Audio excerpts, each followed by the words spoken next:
So after a significant hiatus, Msaki is back with an extraordinary event that will celebrate a decade in music, in the music industry. Titled Camagu in Symphony, 10 Years of Gratitude, will mark the end of an era and celebrate the revolution of her journey. The singer-songwriter captivated her audience worldwide with her soulful voice and thought-provoking lyrics. The incredible Msaki joins us now to tell us more about her 10-year journey. And just to be clear, good morning. Good morning. Just to be clear, so I remember also when I heard that Msaki is no longer doing music, and like, I don't understand.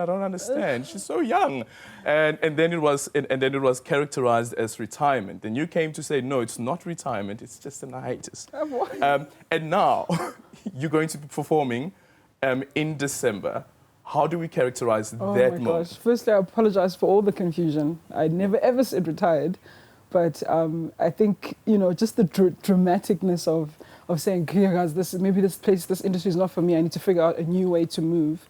And I think I'm figuring that out. This concert is really just to say thank you. And that the last 10 years for me, if I look back, the resounding emotion and posture of my heart is gratitude. The other things they pale in comparison to the love and the support I've received. And I wanted to take a moment to acknowledge that with a concert where I can say thank you.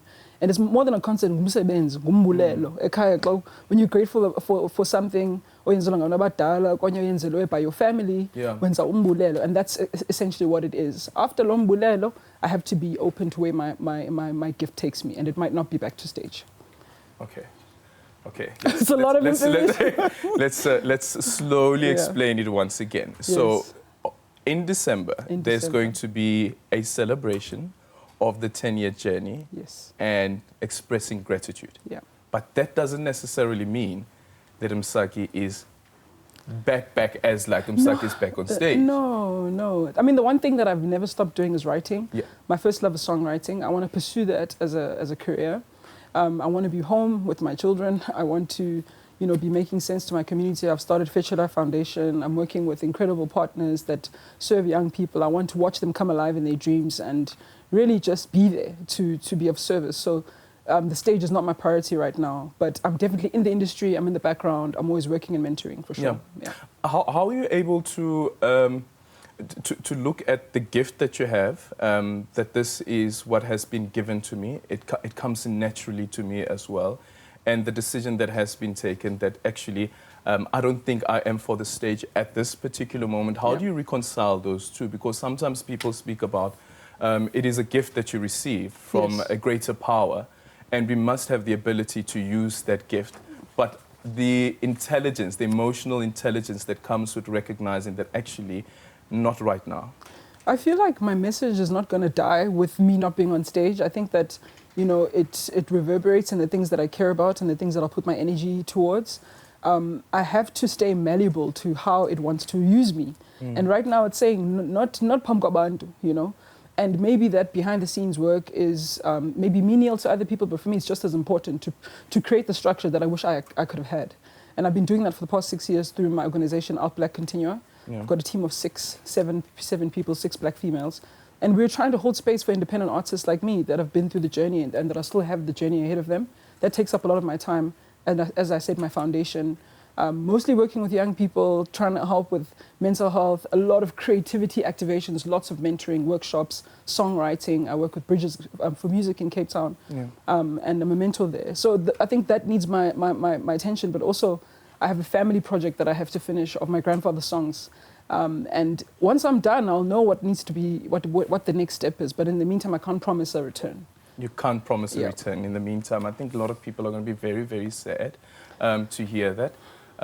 But then also, there's also something to be true to yourself, and also being in a space where you feel actually, this is where I need to be, and it's not the stage, which is really sad.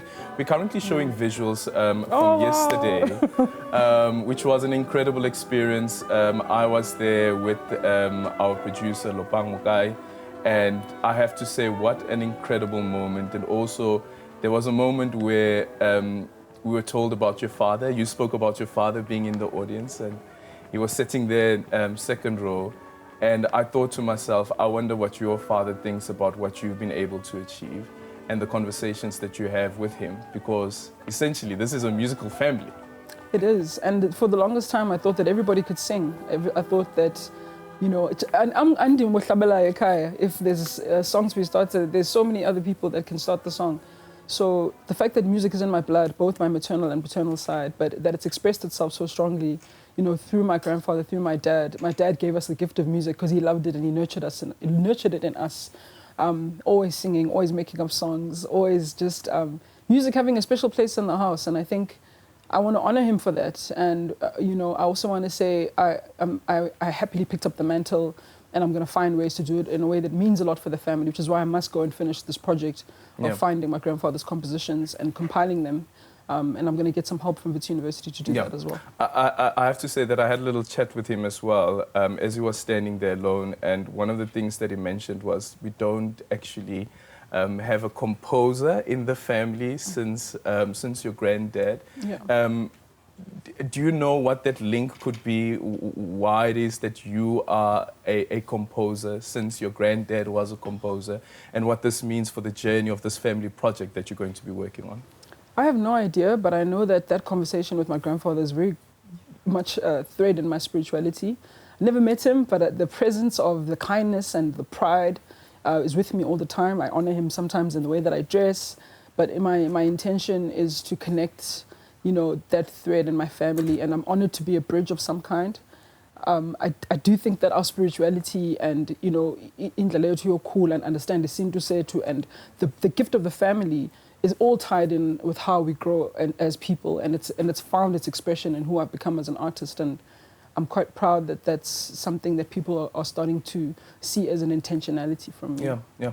One of the other things is Nina Simone speaks about what is an artist if an artist doesn't reflect the times that we live in. And I have to say, on the show today, it was a very, very difficult show, starting off with news of children who had died in the car accident on the N2 in KwaZulu-Natal, news of just mass murders and killings happening in the country.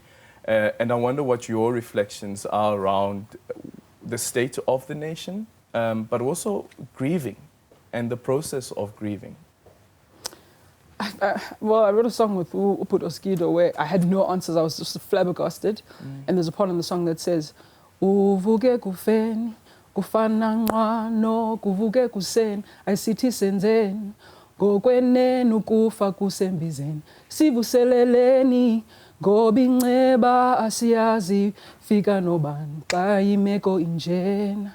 And then it says, sizophelela phi thina. And it's a question because I think that the power is in our hands as grassroots, on the ground people. But who do we want to be? What kind of family do you want to be? How do you want to be to your community? How do you want to be to your neighbor? And then that builds a nation. So we can't look at the top and say something's not happening there. We can hold them accountable, but we're the ones that can change our spaces. Yeah, and I've shared this with our audience, I guess. I lost my mum, the 10th of the 10th of the 10th. Oh man, I'm so sorry.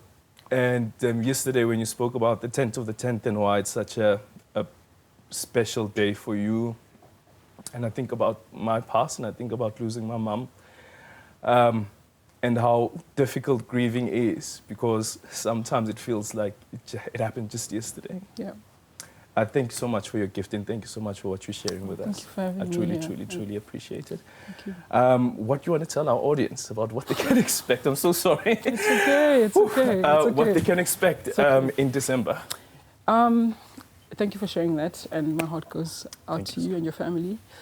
So December for me is just an invitation for anybody who really wants to pause and say, look, it's tough. We've got things that are really challenging, whether they're personal things, whether they're micro, macro. There's a lot going on in the world. There's a lot of despair.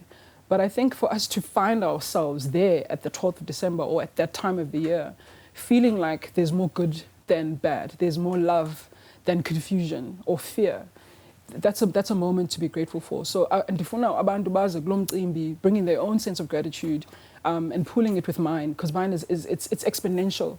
I cannot not say thank you. It's actually miraculous that I'm still here. Music saved me many times. What do you mean by that? I've been down, you know, and I've mentioned that, like, I'm almost the same age as Zahara. I went to the same industry. We were in the same open mics, and you know, life takes us down different paths. I might have decided to do different things to cope. I might have had a difficult time and not have the support, or just had those moments where there was a lifeline. Somehow I'm still here. And I'm not saying that to be dramatic. I'm just saying that we're all going through stuff. Yesterday was World Mental Health Day. Yeah. We need to look out for each other. We need to be careful about what we say. We need to hold each other in the same light and gray that we hold ourselves. We need to give each other grace. So I want to just invite everyone to say thank you on that day, that Sisakhona, and that there's something to live for. Yeah, there's something to live for. Yeah. I hope that we all get that message, that there is something to live for. And sometimes when you are down, try and see who is next to you, somebody that you can reach out to, can be a lifeline, because life in itself is also very, very valuable. Thank you once again. Truly appreciate it. And all the best. Thank you. All the best to another 10 years. Wow. I don't know whether it's another 10 years on the stage, though, but to another 10 years. Yeah. Thank you so much. That is Msaki, singer and songwriter, ahead of Camagu in Symphony, 10 years of gratitude will be taking place in December. Quick one, when are the tickets going up? They're up. They're up. Get your tickets. See you at Sunbet.